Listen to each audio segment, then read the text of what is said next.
Bienvenue sur France 24. Si vous nous rejoignez, il est 19h à Paris. À la une d'actualité, 31 migrants sont morts dans le naufrage de leur embarcation dans la Manche, au large de Calais. Le ministre de l'Intérieur, Gérald Darmanin, y est attendu dans la soirée. Ce drame, qualifié de tragédie par Jean Castex, est le plus meurtrier depuis 2018. En Allemagne, les sociodémocrates, les écologistes et les libéraux ont présenté le contrat de coalition qui va guider leur politique pour les 4 prochaines années. Un retour à la rigueur budgétaire, une hausse du salaire minimum ou encore une sortie accélérée du charbon. Tels sont les principaux points de ce programme. Enfin, en France, le gouvernement a examiné la conduite à tenir en pleine reprise de l'épidémie. Le taux d'incidence pourrait dépasser 200 pour 100 000 habitants dans les jours qui viennent, selon Gabriel Attal. L'extension des rappels du vaccin, le durcissement du pass sanitaire sont donc à l'étude pour une conférence qui se tiendra demain avec Olivier Véran.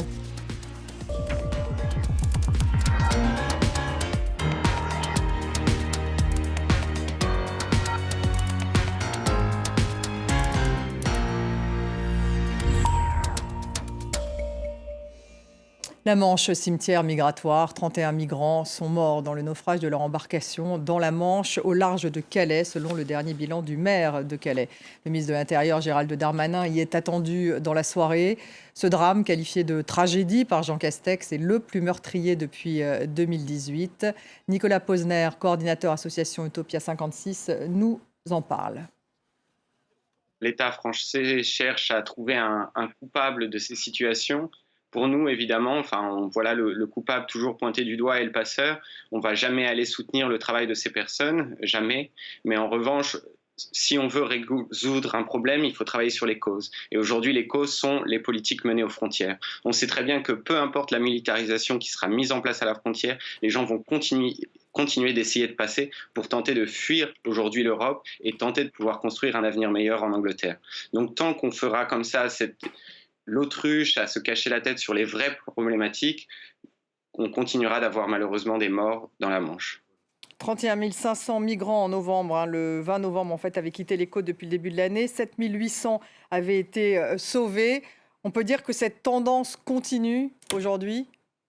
La tendance continue et la tendance augmente. C'était plus de 5000 personnes, 5000 passages en septembre. Là, depuis 2 semaines, je crois qu'on est à 4000 traversées.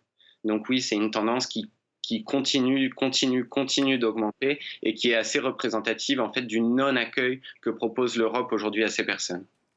Politique en Allemagne avec un accord entre les sociodémocrates, les écologistes et les libéraux. Un contrat de coalition qui va donc guider leur politique pendant les 4 prochaines années, avec un retour à la rigueur budgétaire, une hausse du salaire minimum, une sortie accélérée du charbon ou encore la légalisation du cannabis. Ce sont donc les principaux points d'un document qui fait près de 180 pages, un compromis 2 mois après les élections législatives marquées par la défaite des conservateurs. Les Verts devraient récupérer au moins 2 gros portefeuilles.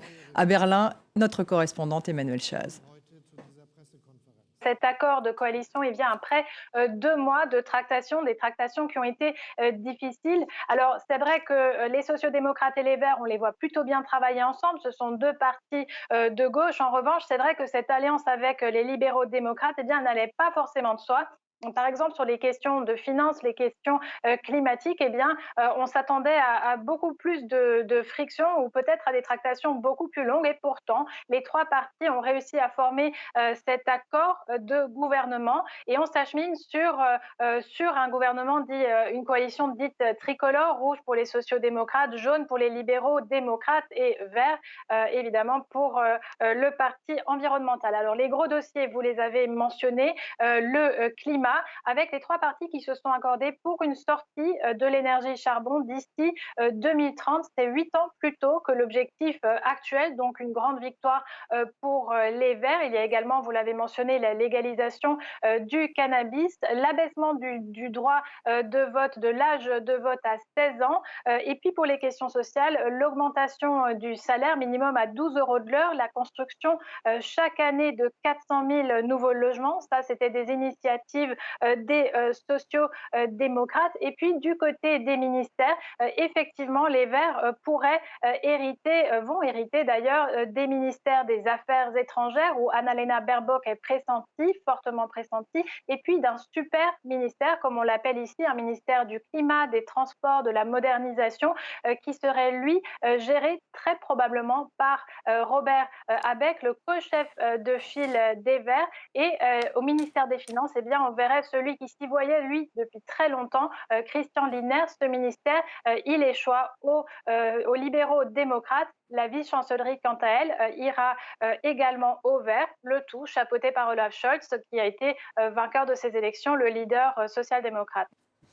En Martinique, des violences ont eu lieu une nouvelle fois la nuit dernière. 9 membres des forces de l'ordre ont été blessés malgré la décision de l'intersyndicale de lever les barrages. On fait le point avec Manon Bougot pour Martinique la première.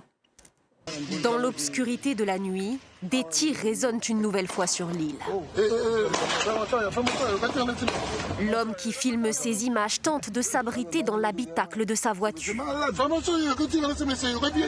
Dans cet autre quartier, détonation de grenades assourdissantes contre jet de projectiles. Le face-à-face est actuellement tendu entre ces jeunes Martiniquais et les forces de l'ordre situées à quelques mètres. Sur différentes avenues, des véhicules se transforment en brasiers géants. La Martinique vit une nouvelle nuit de tension. Sur France Info ce matin, le ministre de l'économie a réagi fermement. L'ordre public n'est pas négociable. Et donc le retour à l'ordre est la priorité absolue. Ces scènes de pillage, de violence, de blocage sont tout simplement inacceptables. Une nouvelle nuit de violence alors qu'il y a quelques heures, l'intersyndicale avait demandé la levée des barrages. Un appel au calme mais pas la fin de la grève. Ici comme en Guadeloupe, ces manifestants protestent contre le pass sanitaire et l'obligation vaccinale des soignants. Chacun est libre de choisir. Mais à partir du moment où tu nous imposes et que tu vires des gens de toute profession sous prétexte qu'ils n'ont pas pris leur vaccin, là je ne suis pas d'accord. 3 jours que la Martinique est secouée par ce mouvement de contestation. Du nord au sud de l'île, des barrages restent érigés ce matin et partout, des centaines de véhicules se retrouvent encore piégés. Et puis en Guadeloupe, la préfecture a décidé, après une 5e nuit de violence, de prolonger le couvre-feu jusqu'au 28 novembre dans l'île. Le porte-parole du gouvernement, Gabriel Attal, a dénoncé une minorité récalcitrante et violente qui prend toute l'île en otage. Les barrages ont entraîné une pénurie d'approvisionnement en essence. On fait le point avec Diane Schlinger et Sophie Guimau. En à peine quelques minutes, ils sont une dizaine à tenter leur chance. En vain. Dans cette station, plus d'essence. C'est la pénurie depuis déjà 3 jours. On essaie de zoner pour en trouver, mais non, c'est peine perdue. La fin du séjour est compromise. Ça change vraiment tous les plans. Je peux pas travailler à pied, je peux me garer. On fait comment? Il faut s'arranger, il faut négocier. Là, ça part, c'est pas possible. Cette station est tout à l'est de la Guadeloupe. Elle n'a pas été approvisionnée depuis une semaine et le début de la grève générale. Aucune livraison n'est pour l'instant envisageable. On n'a plus de carburant, on n'a pas été livré.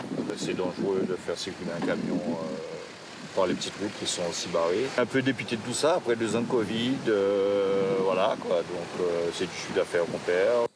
À tout juste 30 km de là, dans la zone industrielle de Jarry, les cuves sont bien pleines. Ici, aucune pénurie. Mais acheminer de l'essence à travers toute l'île est quasiment impossible avec ces barrages qui jalonnent la nationale. Un peu plus loin dans cette station, il reste encore de l'essence pour 24 heures seulement. Alors la file d'attente s'allonge, certains sont quasiment à sec. Qu'est-ce qui vous reste justement? Combien de litres? Rien du tout, ça s'allume depuis ce matin, ça s'allume. J'ai pas trouvé ni super ni gazole. C'est ici qu'on m'a dit que je vais en trouver, c'est ici. Je crois qu'il y en a. Mais impossible de prendre plus de 20 litres. C'est 20 litres, c'est ce qu'on nous a dit, c'est les conseils. Les autorités ont décidé de restreindre la distribution pour éviter une pénurie totale. Ouais, c'est pas beaucoup, franchement. C'est à peine la semaine en fait. On n'a pas le choix, parce qu'il faut que tout le monde ait un petit peu. Le préfet a rationné la distribution de carburant pendant 6 jours minimum, en espérant que d'ici là, la plupart des barrages soient levés. Le gouvernement a examiné la conduite à tenir en pleine reprise de l'épidémie avec plus de 30 000 cas diagnostiqués mardi. Le taux d'incidence pourrait dépasser 200 pour 100 000 habitants dans les jours à venir, a dit Gabriel Attal. On l'écoute, le porte-parole du gouvernement. Le constat est sans appel. Notre situation épidémique se dégrade très nettement.